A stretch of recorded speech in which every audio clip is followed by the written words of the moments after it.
Le métier de kinésithérapeute, c'est une profession de santé et plus particulièrement le kiné, c'est le spécialiste de la restauration fonctionnelle des patients.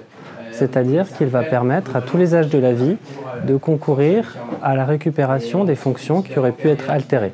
Il peut également participer à l'amélioration des performances et à l'éducation des patients en vue d'améliorer leur qualité de vie.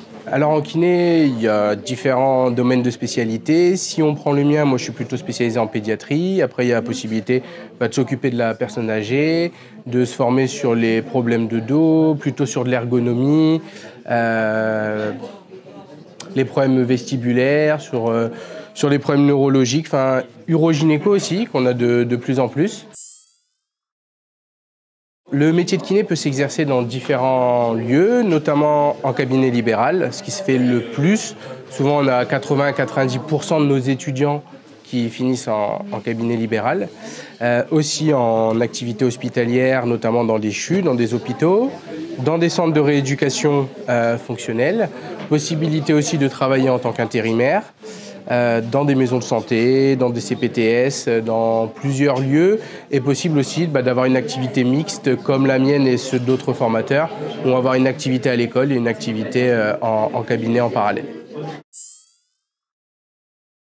La formation de kinésithérapeute est une formation de 5 ans qui se déroule tout d'abord lors d'une première année universitaire qui va se réaliser soit en première année commune aux études de santé, soit en licence accès santé ou encore en STAPS. À l'issue de cette première année, il y a une sélection qui permet d'accéder à l'Institut de formation en masso-kinésithérapie. Donc là, vous voyez, on est en cours de travaux pratiques. Dans le but de cette formation en kinésithérapie, c'est d'avoir des travaux pratiques, des cours magistraux, et donc d'avoir à la fois des savoirs, des contenus théoriques et des savoirs pratiques. Et donc d'essayer de faire un lien avec en fait, l'alternance qu'on a avec les stages, avec le terrain, que ce soit en hôpital, en centre de rééducation ou en cabinet libéral. Et donc quand on dit faire un lien, c'est aussi bien faire travailler les étudiants sur un cas clinique ici, qui vont pouvoir après expérimenter sur leur terrain de stage, ou inversement utiliser un cas clinique qu'ils ont utilisé, qu'ils ont trouvé sur leur terrain de stage et qui vont pouvoir expérimenter ensuite, qu'on va pouvoir travailler ici à l'IFMK. Donc c'est vraiment quelque chose d'essentiel dans la formation, qu'on ait vraiment les deux pendants, à la fois terrain de stage et cours ici à l'IFMK. L'équipe pédagogique est constituée de 9 formateurs, une équipe administrative avec 2 personnes qui gèrent 239 étudiants à l'heure actuelle.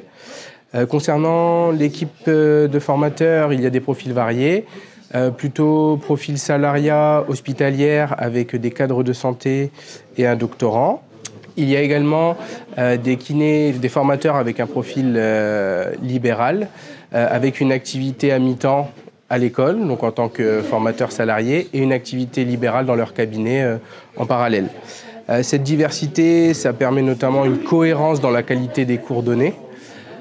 Évidemment, on fait aussi appel à des intervenants extérieurs, notamment sur des spécialités comme des médecins, des chirurgiens ou des kinés spécialisés dans des domaines plus poussés. En ce qui concerne les qualités requises pour intégrer la formation et ensuite pour pratiquer la profession de masseur-kinésithérapeute, je dis surtout aux étudiants en premier lieu qu'il faut apprécier le contact humain, être ouvert à la communication. La partie relations humaines, c'est vraiment très important. Et ensuite, bien sûr, à la fois pour suivre le cursus et puis après pour se maintenir à jour des pratiques, des recherches, il faut une certaine rigueur. Une certaine curiosité professionnelle, de la motivation évidemment. Un des points forts qu'on développe à l'IFMK et qu'on essaie de développer encore, c'est l'accompagnement personnalisé des étudiants. Dès qu'ils arrivent à l'IFMK, au moment de leur intégration, chaque étudiant se voit attribuer un formateur qui sera son référent pédagogique, a priori pendant les 4 années de formation. Et ce sera vraiment un interlocuteur privilégié. Pour un accompagnement qui peut être à la fois individuel et collectif, parce que ça peut aussi se faire par petits groupes, autant sur des temps qui vont être formalisés à chaque semestre, que des temps informels, à la fin des cours, ou quand l'étudiant ou quand le formateur identifie le besoin d'un rendez-vous supplémentaire. Cet accompagnement, il concerne à la fois ce qui se passe à l'institut de formation, mais aussi ce qui se passe en stage.